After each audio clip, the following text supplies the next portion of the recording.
You'd think after 9 months of being in a calorie deficit that eating more would feel like a reward, right? But what if I told you eating more is actually the hardest part of my journey?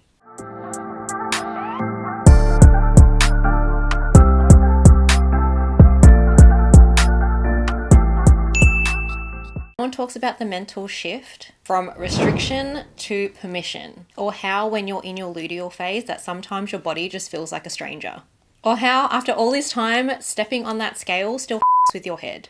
And that's the part that I wasn't ready for. Hi guys, welcome back to my channel. If you're new here, my name is Lulu, a busy mum of two, working multiple jobs, healing, growing, spiraling, and somehow still managing to keep this YouTube thing going. So here's the realest of real talks. No bullshit, no fluff. I am, like I said, a mother, so I'm very transparent with these things, especially when it comes to my body image, losing weight, or my gym journey. For about 9 to 10 months, I have been in a calorie deficit. It was structured, I had purpose, and yes, it worked, as you can see from my results before and after. I dropped the weight at a decent pace. I felt more in control, I felt happy, and honestly, that sense of control helped me through a lot. But now, after 10 months and I've hit my goal weight, which is my pre-baby weight, it's time to do reverse dieting and come out of that calorie deficit. Even going into maintenance, reverse dieting, or body recomp, I'm still having to eat more than I was eating in a calorie deficit.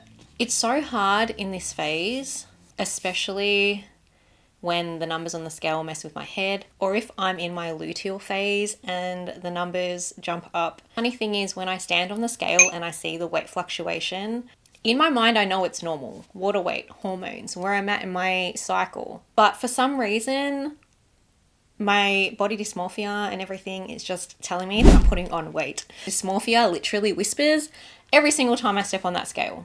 So my journey started after having my second child, so my son. I put on quite a bit of weight. I've never been this heavy before without being pregnant. So it really messed with my mind. My clothes weren't fitting. They were a little snugger than usual. I was like 2 or 3 sizes bigger than what I was used to. And I honestly started this calorie deficit to feel happy in my skin again, to just overall feel my health and wellness mentally and physically. I didn't do it for fun. I did it for other means for me mentally and because I wanted to feel better. I wanted to feel light in my joints, I wanted to feel stable, and I was able to have enough energy to play with my children. So in my calorie deficit, I locked in, I gave myself a certain amount of calories per day, and I made sure I stuck to that and stuck to my macros. I also weight trained 3 to 4 times a week, and I made sure I got my 10K steps in every single day and my water intake. What I realized is you can be doing something with the best of intentions and still end up stuck in the same hurtful patterns prior to you making these healthy choices. Which is where I get to with trying to eat more and it messing with my head, seeing the scale go up, having it mess with my head. It's hard being in this weight loss phase or this rebuild phase. We are our own hardest critics, and I have realized that a lot lately. So where it started becoming mentally challenging for me was coming out of that calorie deficit. Coming out of this calorie deficit and eating more calories, I think because I've been so used to eating so little calories, I can't help but feel guilty when I do eat more. Even though I know it's for me to fuel my body for the gym and to fuel my body for the day and for the desired result that I want, mentally it's really hard to try and eat this volume of food. My body just got used to being in a calorie deficit. And even though I'm in just below maintenance calories, I still scan food to make sure I hit those macros. But to be honest, the body dysmorphia gets to me so hard. For those of you that don't know, when I got pregnant with my daughter, I developed psoriasis. So I've had constant issues with my body since pregnancy. So I got psoriasis, I got stretch marks, I put on heaps of weight, lost all the weight, put on heaps of weight again for my next pregnancy. So my weight has fluctuated quite a bit. I've had to get used to my psoriasis, scarring, and discoloration, and on top of that, my stretch marks, my new stretch marks, and then having them fade. As a mother, you go through these things, you grow as a person, and even though I am the healthiest I have ever been, in here it's hard. Like mentally, it is hard. And it's really hard to not compare yourself to the people that you see in the gym. And yeah, it can be quite taxing mentally.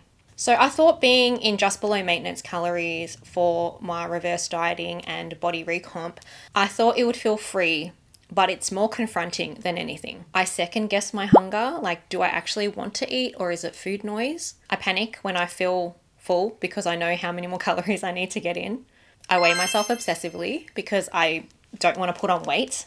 And even if I do put on weight and it's muscle, it's still in my mind bad weight, which is not healthy. It's honestly a war between logic and emotion. And this video here is for me to call myself out, to be aware with how I'm feeling and honest with my journey and speak freely.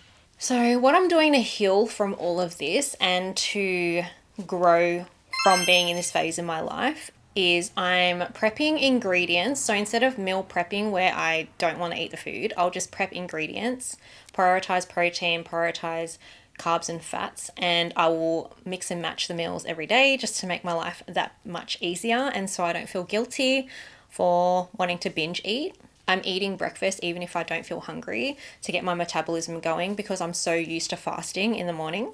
I'm saying yes to carbs, the good type of carbs, because carbs are not your enemy. Reminding myself that stepping on that scale, even if the weight does go up, it's not always bad weight. Not everything on that scale is fat. Journaling when I start feeling like I have body dysmorphia so I can lay all my emotions out and get the feelings out and letting them go. And I'm honoring my body changes in my luteal phase and when I'm in my other cycle phases. So I'm not hard on myself because our bodies are amazing. Yes. So if you are also on a fitness journey and you feel these things as well, you are not alone. I have created this channel for a safe space, a safe haven for all of us to be ourselves and to seek information from someone that's also in the same situation and in the trenches with you.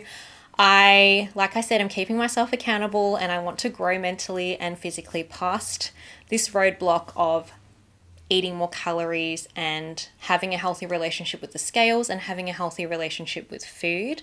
If you have any questions, please comment down below and I will be sure to get back to all of you. Don't forget to like and share this video, and of course, don't forget to hit that notification bell so you don't miss any more videos from me, and subscribe to this channel. Thank you for letting me be vulnerable for just 1 second, and I will see you guys next Wednesday. Have a wonderful week.